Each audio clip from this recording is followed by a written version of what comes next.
Howdy guys, welcome to the cave. I'm Mark, and you're watching Blue Street Customs.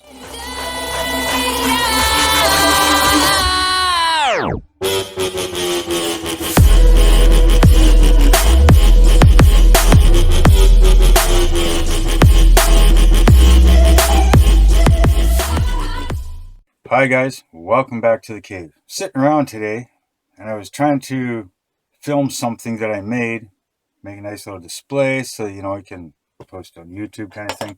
You see other YouTubers do it. And I was thinking, I need a turntable. They're too expensive to buy. Had an old microwave sitting around, so I tore it apart. I got the turntable motor out of it. It's here. Turns really slow. This one here is a 0.8 revolution per minute. If you've ever seen a turntable in a microwave, it's got this little cog that sits on it. Of course, it has the wheels that go around it, and then it has the plate, right? So I'm thinking, how can I do this and utilize it? So I thought about it, started tearing other things apart because people gave me electronics. Somebody gave me a DVD player burner from a PC. So I started tearing it apart, needed the motors and stuff, keep the motors and everything out of it like you normally would, right? Keep your electronic parts, the stuff that you couldn't utilize. I started looking at it going, you know what? That's probably just the right height for a base. Everything turns out that the height of this works out almost perfectly. Just needed to lift it up just a little bit so that this clears. So once I took it all apart, I noticed the top where the CD sits is elevated just enough. So I can hot glue that in or epoxy it in, whichever. Of course, you got the tray here, the tray that slides in and out. And then, of course, you got I already cut this apart, but this is the where the laser sits and everything else. And that's all inside here. So, being that that's lifted up, I drilled a hole, marked it out, and drilled a hole to the right size that fits this, right? Now this sits perfectly in there. It sits right above it. As you can see, if I move the motor around, it turns. So then I put the glass on it, and it wobbles around too much. All right. So I started looking at the wheels that sits under the glass, going, how can I use that? And it turns out that it pretty much fits right there. Yes, it does hang off, but again, we're building this. We're not buying it. So far, free microwave and a free DVD burner out of a computer hasn't cost us anything yet, has it? Once I figured that out, I cut these little tabs off a little bit underneath, just to give it some clearance here, right? So it can sit right where I want it to. And when I put the glass on it, it no longer wobbles. Turns perfectly, rolls on the wheels, so we can glue that down. Works great. So of course I've got to close in this end, right? And that's where this piece was. Now it also has the eject button, so I'm going to try and utilize that as an on and off. So I'll have to put some sort of switch back here, which again, if you're keeping your electronic parts, you should have something in your stock. So of course now I got this big hole, so I have to take this apart so that it fills in the hole, and again fill in this side. So that's where I cut this stuff apart. This here is part of that, whichever way it was, just like that. Of course, that was inside here, so we got locating pins, right? Of course, they sit right in here. And then we got a set of locating pins up here. So that will sit just like that. So now it'll close it in, nice and clean. I can notch this out a little bit for my wires to come through, right? And then once you put this on, it's got another set of little locating pins right there. Fills in this gap, allows me to screw it down. 2 more screws right here. This piece actually just clips right in, so it'll close this off with a hole, or with a switch. Now this piece, I'll have to glue that on here once I take it apart, and then everything will be nice and clean. So then we can cover it or paint it, whichever, so that it kind of disappears into the background. And again, with the glass plate, you can do the same thing. You can cover it with something, you know, felt or a little thin foam rubber from the craft store.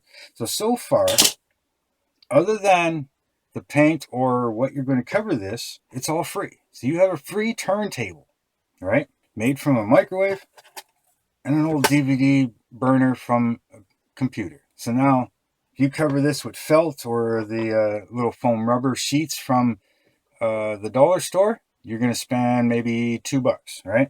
Now, to power this, because this is a AC motor, not a DC motor, so this has to be plugged into the wall, not to a battery, okay? So, of course, if you're tearing electronics apart, DVD players, computers, whatever, you're probably got a bunch of these cords lying around. And again, most likely, if you're tearing stuff apart, you probably got it for free. So again, now your power supply is free. All right. Other than that, you need a soldering iron, a drill to drill a hole, hot glue gun, and like I said, you can leave it like this, or you can paint it, color it, you know, cover it with something, whatever. You can do whatever you want to it. Anyhow, you can decorate it with some foam core board and make it look like it's all stone, you know, whatever, right? Make it look like a big stone pillar that this turntable is sitting on. So I'm going to take this back apart here, and we're going to get started. So give me a few minutes. I'll get my hot glue gun ready, take this apart, and I'll be right back. Okay, so the first thing I'm going to do is I'm going to epoxy this piece onto here so it has time to dry. Now this is quick set 5-minute epoxy, give or take. It's from the dollar store. So we're going to get that done. Now it's a 2-part mix. Of course, just pull it off and mix it up what you need.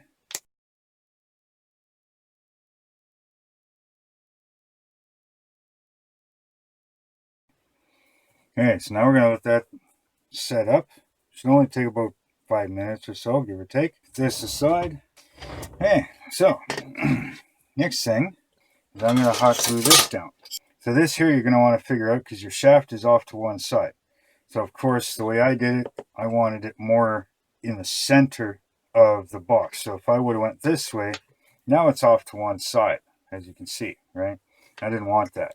So it's going to sit like that. Now it doesn't have to be perfect, but you are going to have to try and line this up. What you want to do is take your ruler, either metric or standard, whichever you want to work with. In this case, I went with millimeters, so I'm sitting right about 73. So 73 from both sides. I marked it on here. Don't forget to add on the thickness of that. So 73 to both sides, you know, puts me center. Now I did the same thing going this way. Make sure you mark it the way it's supposed to go on, you know, because it will be off center just a little bit. Now your design may differ just a little bit. So again, you may have to figure out your own way of how you're going to do it. But this will give you a good idea of how to do it or how I'm doing it. Hot glue is hot. So all I'm going to do is just give this a good liberal amount of glue. Keep this thing from moving around too much.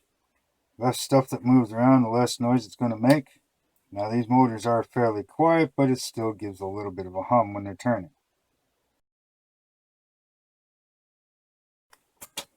And I'm going to quickly put this back on to make sure I am centered with the hole, and I am. Because you want to make sure that it is, right? Or you're going to have to pop it off and realign it. So you could also do this step first before the glass piece so that you can use the little cog to make sure it sits down in the hole nice and neat and it's sitting where you need it. Now I've already kind of marked things out so I know exactly where it's going. So now that we got that far, now the reason I did epoxy on that piece, it's glass. If I ever do need to take it off for some sort of reason, it will break free. So at some point in time, as long as you're gentle with it, it should always stay there, but there is always that chance that it can break off. But the reason I did it like that, you can scratch the glass to help make it a more mechanical adhesion. I didn't want to. In case this motor ever burns out, I hot glued this one in so that it can be removed. Take out it from another microwave. Might be a slightly different design. but it's going to be the same concept. And again, it may have a slightly different shaft here, which means that you'd have to change the cog piece on the glass. That's why I'm doing it this way. So I'm going to hot glue these wires in so that they're not in the way of anything.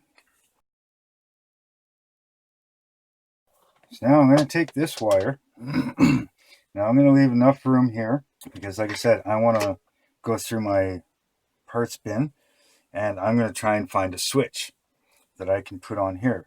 So I'm going to need one of these wires. Now you'll have to pay attention. It shouldn't really matter, but if you want it to turn a certain direction, this is AC. You hook it up one way, live and neutral, it will turn one direction. But if you switch it the other way, it's going to turn the other way, right? So one way is going to go one direction. You switch it around to the other side, it's going to go the other direction, right? So if you want a specific direction, make sure you pay attention to which way that is.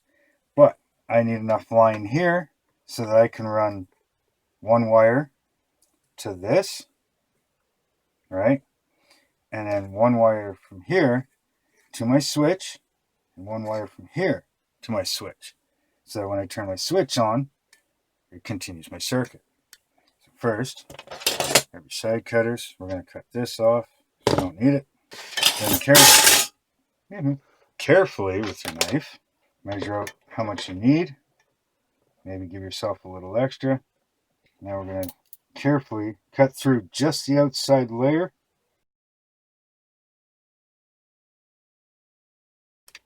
That'll sit like that. So of course, you're going to have your end cap, however you're going to do it. Now in this case, it's hard to see, but just up underneath, I have enough room for wire to go through, okay? Now in some cases you may have to cut a hole. Now it just depends on how you want to do it, how clean you want to make it. So I'm going to be okay that way, so I won't have to worry. Now, it's kind of a good thing like that because I can take like a chunk of some sort of foam or whichever, and I can glue that in, or I can, something to make it tight.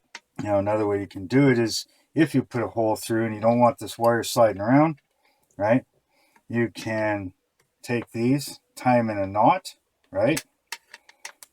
After you drill a hole, send these through, tie a knot, pull it back, and hot glue it. So now it can't pull out. There's lots of different ways you can do it. Make sure you do it safely. If it's going through metal, find yourself a rubber grommet so that the metal doesn't cut through, causing a short. Because you definitely wouldn't want to be touching the metal. If there's a short, this is AC. In my country, it's 120 volts. Probably not the most comfortable thing to be touching. Now, if you're somewhere in the UK and stuff like that, where they start using the 240 volts, 230, whichever it is there, that can stop your heart pretty quick. So be safe about it. Okay, so I'm going to leave that like that. Let's take this piece apart. Okay, so yeah, I just took the front cover off. So don't need this. Now, if you're going to paint this or whatever, it probably doesn't matter which way it faces. Now, some of them may have a notch that it fits only a certain way, whichever. See, I can even put an LED in here if I want, because there's a spot for an LED light. And this here, I think I'm just going to hot glue in.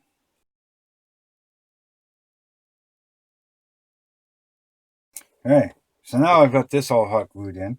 Now I left the bottom because it does have to clip into this on mine. So I didn't want the glue to impede on it in any way. And actually, it's second look. It clips in here, not up here. So I can put glue here. Okay, so let that cool, let it harden. I'm going to go find a switch, maybe an LED. I'll see what I can find. Once I get that, I'll be back. Okay, guys. Well, I couldn't find a push button switch to fit behind this button. I didn't have one that had a short enough stroke to it to be able to work with the very limited distance this was able to move. So I took that out and I found a slide switch. This slide switch will fit in here. It'll sit just like that. So that'll work just fine. So I'm going to hot glue that in. I also got one of these little junction blocks. so that I can connect one of these wires with one of these wires. Right, and I'll hot glue that in here somewhere so that it's out of the way and I can connect them. This wire and this wire will connect to the switch. And then once all that's together, or once this is together, put that in, do the wiring, and we're almost ready for a test. So let's get this hot glued in there. Now I have to be careful not to put glue in this channel because that's where this edge goes. Now also, LEDs, they're a very low voltage and they also are DC. Now I didn't feel like going through and making a bridge rectifier and a voltage regulator and all that stuff just to be able to put an LED in, so I'm not going to bother. Turning the switch on, obviously you're going to know because the table is going to be turning. So if it's turning and you want it off, turn it off, right? Don't need a freaking LED to indicate things. Also, I was thinking that by having an LED, it might play around when you're trying to record something. You also have this little glowing color of light, which you probably don't want. So I opted to leave it out. Now you can put it in if you want. If you want to build yourself a bridge rectifier, it's 4 diodes, you know, and a voltage regulator to bring it all down, because you got to bring it down from 120 volts down to roughly 2.7 volts. So that's quite a bit. Now, before I completely solder this in, I am going to test it to see which way it rotates and if that's the way I want. So, touch that. Those are together. And if you see it, look how slow that is. Now, just to give you an idea, while it's rotating, you can see how slow that is. Alright guys, so that's on, that's on. So you figured out which way it's rotating. So the next thing to do is solder in the switch. So I've already got my soldering iron going. So the first thing you're going to do is take some solder paste. You're going to put it on your wires. You're going to tin them, right? So you're going to take a little bit of solder on your soldering iron. You're going to tin the fresh copper, right? Of course, you're going to tin the forks or the pins that you're going to be using. And then you're going to solder in your wires. So once you got them all soldered in, that's all the soldering you need to do. Now, if you don't have a soldering iron, you can use clips, wrap them around, use hot glue, make sure none of your wires touch anywhere else that they're not supposed to. But if you're doing any type of electronics, you probably have a soldering iron anyways. So we got that so far. So one last time, we're going to take our hot glue gun. Now that we've got everything all soldered in, everything is where it's going to be. Just going to clean up some of these wires a bit so that everything stays out of the way. Nothing can move around. Now you can put shrink wrap over these, shrink wrap tube, right? You put shrink wrap over this and heat them up, shrink around, keeps everything isolated. So I'm going to try something new. It's called liquid tape. Come on, focus in. Liquid electrical tape. Now I got this at my hardware store here in Canada. It would be Canadian Tire. But you could probably check around any type of electrical supply store, maybe some sort of hardware store, something like that. Check around. They're not expensive. This was about $8, fairly cheap. Now again, you don't have to use that. You can just wrap the wire, hot glue them. Hot glue will isolate everything. You can use a little bit of electrical tape. That'll work too. Here, I'm just trying out something a little different. I'm going to hot glue my wires down first. So I'm going to let these cool and then I'll be back. Okay, so now that you've got everything glued down, pretty sure that nothing's going to move. So basically all I'm going to do now is use this stuff. And, well, you know what electrical tape is most likely. This is kind of just a liquid form of it somehow. Kind of like a liquid cement or something along those lines. Kind of like that glue you saw some kids eating in school.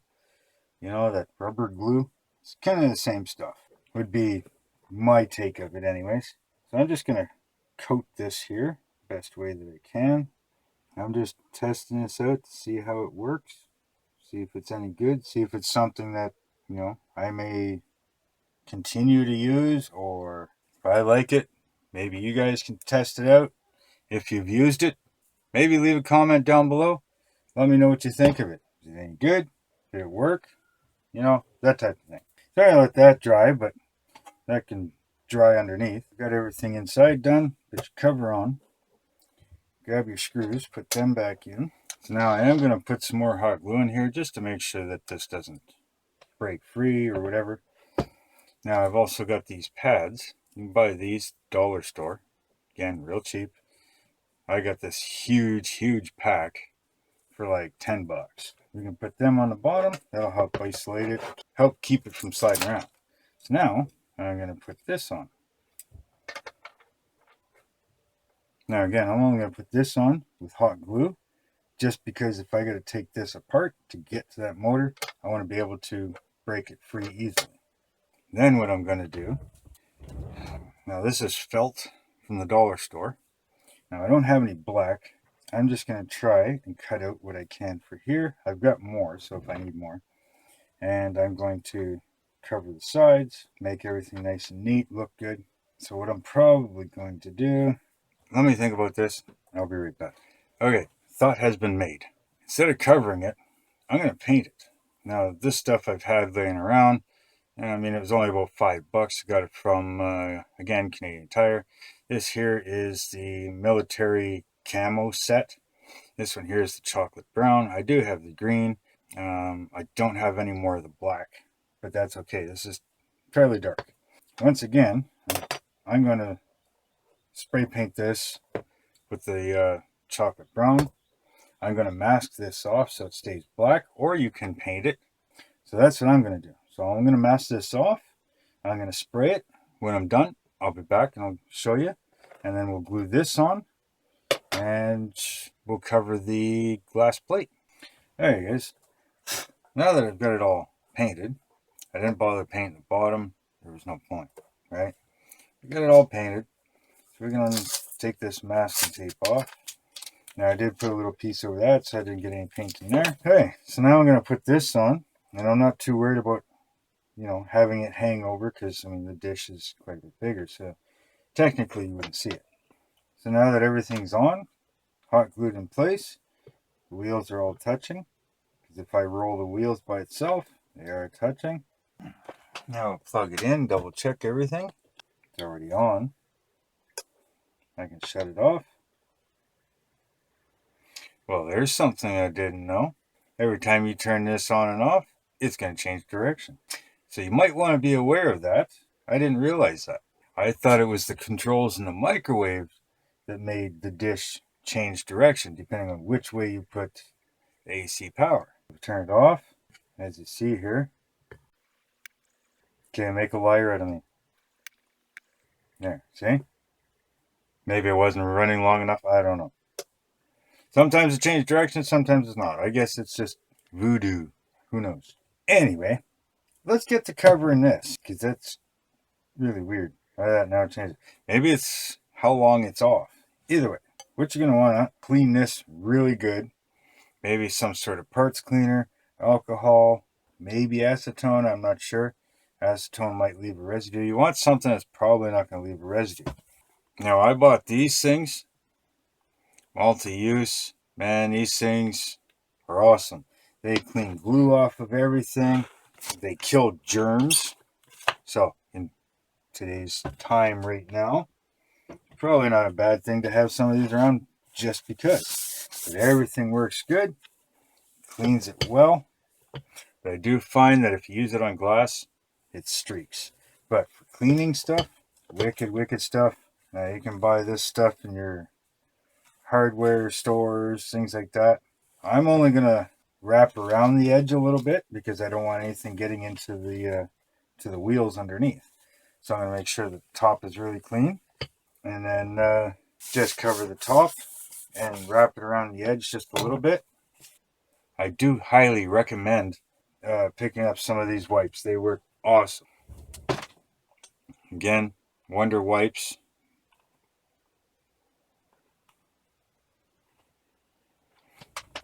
So I think what I'm going to use is 3M77 spray adhesive. Now I'm going to spray this. What I'm thinking of doing is spraying that putting this down. Then I'll cut along the groove. And then afterwards, I'm going to cut a strip out of this just to decorate it a bit to wrap around the edge. So I'll probably need a couple pieces because it looks like it only goes a third of the way around. So I'll probably have to cut 3 strips. Not a big deal. So just so that the edge of this doesn't get stuck up on here, I'm going to mask off where I want no glue. Now from the looks of it, width size, I can pretty much mask it off right to the edge and get the maximum use out of this. So I'm going to do that. Once I've got that done, I'll come back and I'll show you what I'm going to do. I'm going to spray this. I'm going to spray this here. We'll get that on, let it dry, and then I'll cut it off. Alright guys, so I got this glued on. Had to act quickly. Kind of forgot that I had to record this. But anyways, what I did is I sprayed the glue onto the glass. I sprayed the back side of the foam rubber. Waited for them to dry up so they're just barely tacky. And it's just like contact cement. Press them together. Press it in nice and firmly. Alright, so now I'm going to go along and I'm going to cut. And hopefully get a sharp blade to do this as nice as possible. Now for me, there's a bit of a groove right here, right in the glass, so I can easily follow that. And there we go. So now, I've got it sitting on the tape, that's why it's so easy with that pin there. Now, I can just tear off this stuff. Now that's stuck on there real good. So now what I can do, is I can take a piece of this, if I want. You can leave the glass just like that, or if you want to decorate it a little more, of course, put the blue on, or whichever color you want. Now for this step, you definitely need a sharp blade. But I'm going to go roughly about 1 inch thick. This stuff does stretch, so it is hard to get exactly 1 inch, so get as close as you can. Now obviously, the sharper the blade, the easier this will be, and the less damaging it'll be. Now the nice thing about this felt is that it does stretch, but it's easy to shrink it down too without having wrinkles going around the corners. So if you were to stretch one side. Okay guys, you want to see it? It looks pretty freaking good. And we had a problem. I'll tell you in a second. And there we have it. So what do you think? Black, nice blue edge. Everything's rolled over this side. Turns decently slow. On off switch. You can take this off. And as you can see, just glue it around the edge. The bottom side, roll it over. See how it crimped up nicely here. Now, other than the extras that we did, this whole thing is practically free. So you got cords, motors and stuff from microwaves, microwave plate from inside, a DVD player burner from an old computer, most likely some electronic parts that you've probably collected years of doing crafts and electronic pieces. So a little bit of hot glue. Most of the stuff that we added on, other than the can of contact cement, all came from the dollar store, super cheap. Now, the problem we had was the camera ran out of space and I didn't know it. So I'm not quite sure where it left off, but we'll kind of go from here. So what I did was I sprayed 3M77 spray adhesive on the glass dish and on the back side of the foam rubber sheet. Waited till they were tacky, pressed it together, cut it, peeled the masking tape off that I put around the edge. Then I took some sheet felt from the dollar store, cut it into 1 inch strips, stretched one edge of it so that it would make it curve. Then from there, I put contact cement on half of the 1 inch strip, right? And I put contact cement as far as it would reach on one piece. Let them dry until they were tacky. Then I pressed them on nice and evenly, leaving the backside unglued. Finished that all the way around. It took 2.5 pieces. Then I flipped it over, made sure everything was nice and flat, put glue on the other half of the felt, put glue on the glass, let them tack up, press them down, and that was the end of that. So, there you have it. A nice, fairly free turntable to display your minis or your resin projects. Very solid. It's got a bit of weight to it. It's not going to just slide around if you happen to pull the cord. It's balanced and everything with the wheels from the microwave dish. So it rides on that, not just on the motor pin. And because it is a motor out of a microwave running off of AC, not DC, it can actually take quite a bit of weight. It has a lot of torque. So if you like these types of projects, make sure to comment down below what you think of this one. What other ideas that you may have that you'd like to see me try and build. Also, check me out on Instagram. Links in the description. So is the link for my Facebook. Make sure to like, share, and subscribe. Hit that bell notification so you can get notified for when I post videos. So until then, later.